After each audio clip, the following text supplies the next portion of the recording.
Namaskar, I am Mr. Deepak Mehra, motivational speaker, human resource trainer, transformational counselor, and international business trainer. আজি মই আপোনালোকক এক্সপোৰ্টৰ বিষয়ে কম, কিন্তু তাৰে সাবজেক্টটো হ'ল ম্যাঙ্গো আম। ফলৰ ৰজা কাক কয় জানেনে? ফলৰ ৰজা হ'ল আম, মানে কিং আম। Mango is the king of the fruits. আৰু সবচে ডাঙৰ কথা হ'ল কি, India is the largest leading producer and the leading exporter of the world in mango. সবচে ভাৰতৰ আম বাহিৰত বেছি ৰপ্তানি হয়, এক্সপোৰ্ট হয়। আচ্ছা, এতিয়া আমৰ যেটো কোড আছে, এটা কোড নম্বৰ থাকিব না। আমি আম বুলি কৈছো ম্যাঙ্গো, আমি বাহিৰত আম বুলি ক'লে ম্যাঙ্গো ক'লে বুজি নাপাব, গতিকে কিছুমান ৰাছিয়াত বুজি নাপাব, বেলেগ নাম। গতিকে আমি ইণ্টাৰনেশ্যনেল কোড নম্বৰ আছে, ইণ্টাৰকোড এইচএছ কোড আছে 080450220। আকৌ কৈছো 080450220। আজি আমি ডিসকাস কৰিম কি ডিসকাস কৰিম? আম সোৰ্সিং কৰিম। আমনো কৰ পৰা পায়, কৰ পৰা আপুনি আম আনিব। নেক্সট ডকুমেন্টেশন আহিব। থাৰ্ড আহিব গভৰ্নমেন্ট বেনিফিট, সেন্ট্ৰাল গভৰ্নমেন্টে কি বেনিফিট দিয়ে। তাৰ পিছত আছে আৱাৰ টাৰ্গেট সেলিং, আমি ক'ত আমবিলাক বিক্ৰী কৰিম, মাৰ্কেটটো ক'ত পাম, বায়াস ক'ত পাম। তাৰ পিছত আছে হাউ মাচ ইনভেষ্টমেন্ট, আমি কিমান টকা খৰচ কৰিব লাগিব আৰু কিমান আমাৰ প্ৰফিট হ'ব। এইখিনি বস্তু আমি ইয়াতে বিতংভাৱে আমি আলোচনা কৰিম। এতিয়া প্ৰশ্নটো হ'ল, আমৰ কথা ক'বলৈ গৈ আছো। ভাৰতত আম প্ৰায় 1000 বিধ আম আছে। আপুনি আচৰিত হ'ব, আপুনি যিটো আম খায় এবিধ বা দুবিধ আম খায়, কিন্তু আমি নাজানো যে ভাৰতত 1000 বিধ আম আছে।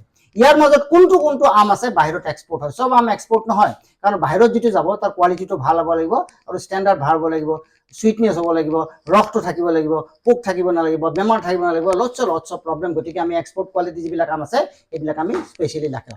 নম্বৰ 1 আছে কি বম, সবচে আমাৰ ইম্পৰ্টেন্ট নাম হ'ল আলফুজ। নেক্সট হ'ল আপোনাৰ বাদামী। 3 নম্বৰ হ'ল কেশৰ, 4 নম্বৰ হ'ল বাংগাল পালকি। এই 4 বিধ আম বাহিৰত এক্সপোৰ্ট হয়। এতিয়া প্ৰশ্নটো হ'ল, আলফুজ আম আৰু কেশৰ আম, এই দুবিধ আম ক'ত পায় আমি চাই লওঁ। এই দুবিধ পায়, আলফুজ আম পায় মেক্সিমাম মহাৰাষ্ট্ৰত পায়, মানে বম্বে যিখন, মানে মহাৰাষ্ট্ৰত পায়, নাচিকত পায়। আলফুজ আম পায় মহাৰাষ্ট্ৰত পায়, আৰু আলফুজ আৰু কেশৰ আম পায় মহাৰাষ্ট্ৰ আৰু গুজৰাটত পায়। কোন জেগাত পায়? মহাৰাষ্ট্ৰৰ ৰত্নাগিৰিত পায়, ৰায়গড়ত পাব, কালপৌচি পায়, আৰু আপলাঘাট বুলি এই জেগাখিনিত আমাৰ এই দুবিধ আম পায়, আলফুজ আৰু কেশৰ আম পায়।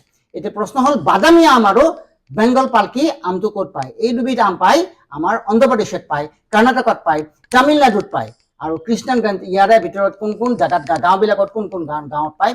কৃষ্ণগঞ্জত পায়, চিতোৰত পায়, বিজয়নগৰত পায়, আৰু সালেমত পায়। গতিকে আমবিলাক আমি কি কৰিব লাগিব, আপুনি সদায় মনত ৰাখিব, আম আপুনি ক'ৰ পৰা আনিব? সোৰ্সিংৰ পৰা আনিব লাগিব। আপুনি আম কিনিব যাওঁতে যদি কোনোবা এজন দালালক বা কোনোবা এজন এজেণ্টক যদি পঠিয়াই আমটো কিনে, তেতিয়া যিটো দামত আপুনি কিনিব পাৰিব তাতকৈ বহুত বেছি দামত আপোনালোকে আমটো কিনিব লগা হয়। গতিকে বহুত পইচা আপোনাৰ সোমাব।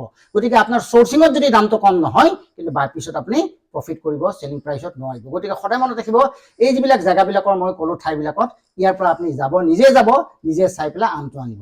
এতিয়া সেকেন্ড পইণ্ট হৈ গ'ল। সেকেন্ড পইণ্ট, প্ৰথম হ'লে sourcing point, second point is the treatment of the mango.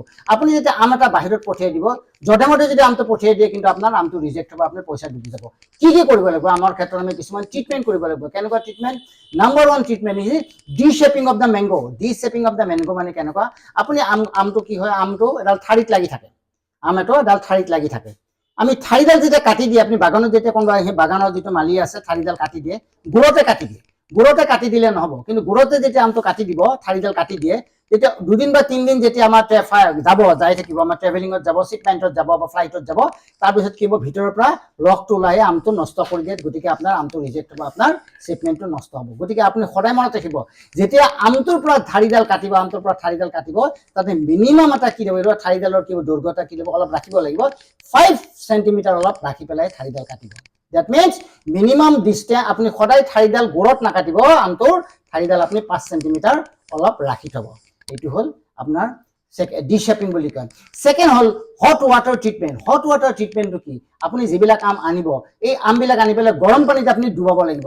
কিমান ডিগ্ৰী সেন্টিগ্ৰেডত? 50 ডিগ্ৰী সেন্টিগ্ৰেডত। 100 ডিগ্ৰী সেন্টিগ্ৰেডত নালাগে, 100 ডিগ্ৰীত পানী উতলি আহে। 50 ডিগ্ৰী সেন্টিগ্ৰেড অলপ কুহুমীয়াতকৈ বেছি গৰম হ'ব লাগিব। এইখিনি পানীত আপুনি গোটেই পানীখিনিত আপুনি আমখিনি গৰম কৰিব লাগিব কিমান টাইম 5 পৰা 10 মিনিট কৰিব লাগিব এইখিনি কৰিলে কি হ'ব আমৰ ভিতৰত যিবিলাক বীজাণু থাকে আমৰ ভিতৰত কিছুমান জামছ থাকে যে আপুনি দেখা নাপায় আমি দেখা নাপাওঁ কাটিলে হয়তো পোক নলাব ভিতৰত কিছুমান জীৱাণু আছে কাৰণ আমখিনি আপুনি ক'ত পঠিয়াব আপুনি বাহিৰত পঠিয়াব আমি আমখিনি অসমত ভাৰতত আমি মানুহে নাখাওঁ ক'ৰবাত ইউৰোপিয়ান কাণ্ট্ৰিত পঠিয়াম আমি ৱেষ্টাৰ্ণ কাণ্ট্ৰিত পঠিয়াম য'ত আমি বেছি দাম পাম গতিকে বেছি দাম যেতিয়া পাব যদি আমত কিবা যদি পোক ওলাই কিবা ওলাই কিন্তু আপোনাৰ ৰিজেক্ট হ'ব সদায় মনত ৰাখিব গতিকে সেকেন্ড টেষ্ট হট ৱাটাৰ ট্ৰিটমেন্টটো কৰিব লাগিব যাতে আমি আমৰ পোকবিলাক মৰি যায় 3 নম্বৰ আহিব ৰেডিয়েশ্যন ট্ৰিটমেন্ট কি হয় ৰেডিয়েশ্যন ট্ৰিটমেন্টত কি হয় আম যিখিনি আছে আমখিনিক আমি কি কৰো আমি gamma rays alpha beta gamma যেনেকুৱা ৰে আছে এইবিলাক ৰে আছে গামা ৰেজ দি আমি আমখিনি এই আমখিনিৰ ওপৰত পেলাই আমি এইবিলাক পোক আছে পোকবিলাকক আমি মাৰিব লাগিব এই ৰেডিয়েশ্যন যিটো ট্ৰিটমেন্ট কৰে এই ট্ৰিটমেন্টত কোনখন দেশত পঠিয়াবলৈ ৰেডিয়েশ্যন ট্ৰিটমেন্ট কৰিব লাগিব এখন হ'ল আমেৰিকা আৰু অষ্ট্ৰেলিয়া আৰু আমেৰিকাত যদি আপুনি আম পঠিয়াব বিচাৰে কিন্তু ৰেডিয়েশ্যন ট্ৰিটমেন্ট যদি নকৰে কিন্তু আপোনাৰ আম নিহতে নলয় ৰিজেক্ট হ'ব মনত ৰাখিব যদি ইউৰোপিয়ান কাণ্ট্ৰিত যদি কৰিব লাগে তেতিয়াহ'লে হট ৱাটাৰ ট্ৰিটমেন্ট কৰিব লাগে মই যিটো আগতে কৰোঁ আৰু আমৰ যিবিলাক ডিচেপিং বুলি ক'লো ঠাৰিডাল তেতিয়া 5 মিলিয়া থাকিব 5 সেন্টিমিটাৰ থাকিব লাগিব এইটো কৰিবই লাগিব সব দেখতে আৰু কিন্তু হট ৱাটাৰ লাগিব ক'ত ইউৰোপিয়ান আৰু ৱেষ্টাৰ্ণ কাণ্ট্ৰি আৰু যিটো মই ৰেডিয়েশ্যনৰ কথা ক'লো সেইটো লাগিব অষ্ট্ৰেলিয়া আৰু USA নেক্সট তাৰপিছত আহিব 4 নম্বৰ আহিব ভেপাৰ ট্ৰিটমেন্ট ভেপাৰ মানে কেনেকুৱা প্ৰথমতে মই আমখিনি গৰম কৰিলো পানীত এবাৰ আমখিনি মই গৰম নকৰো জলীয় বাষ্পত আমি যেতিয়া পানীখিনি গৰম কৰোঁ ওপৰত কি হয় জলীয় বাষ্প কিছুমান ওলায় ভেপাৰ সো ভেপাৰত আমি কি হয় আমখিনি থৈ পেলাই আমি ভেপাৰখিনি আমৰ মাজেৰে পাছ কৰাব লাগিব তাৰমানে আমখিনি জলীয় বাষ্প ওপৰত ভেপাৰৰ ওপৰত জলীয় বাষ্পৰ ওপৰত থব লাগিব থোৱাৰ লগে লগে গৰম পাব তেতিয়াও কিছুমান পোক পৰুৱা জামছ আছে মৰিব গতিকে এই যে ভেপাৰ ট্ৰিটমেন্টটো কৰো এইখিনি যেটো আমি ক'ত পঠিয়াম যেতিয়া আমি আমখিনি জাপানত পঠিয়াম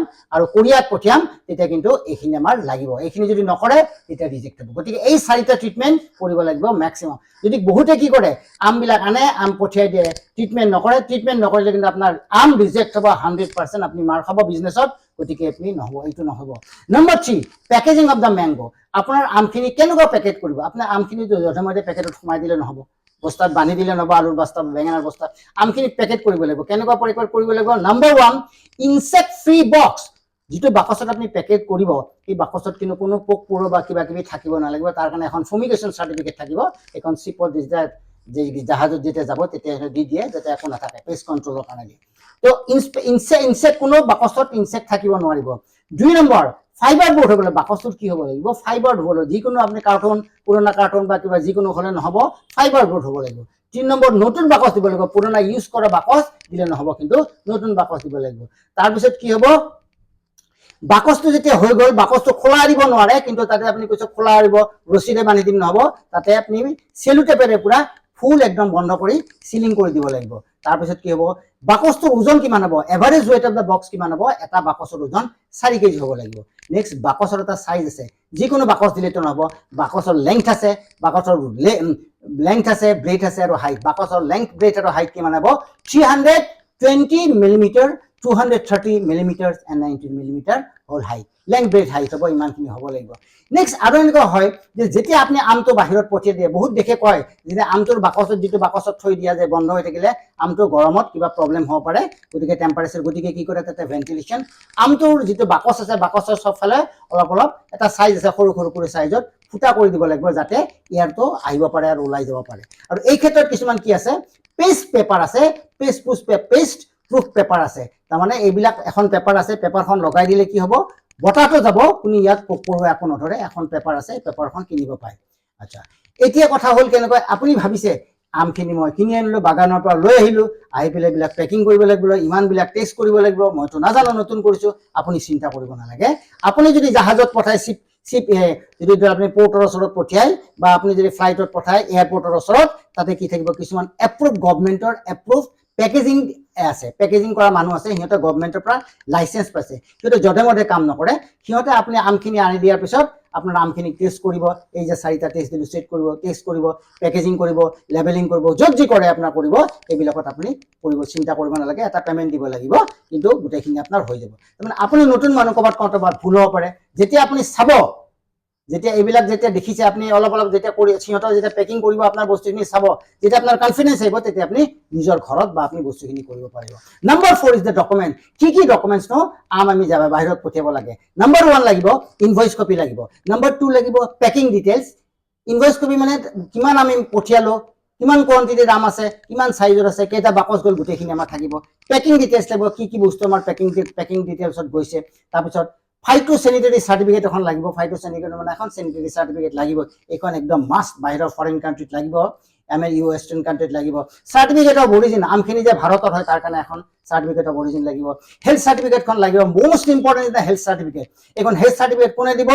এক্সপোৰ্ট ইন্সপেকশন কাউন্সিলে গভৰ্নমেন্ট অফ ইণ্ডিয়া এখন হেল্থ সাৰ্টিফিকেট দিব।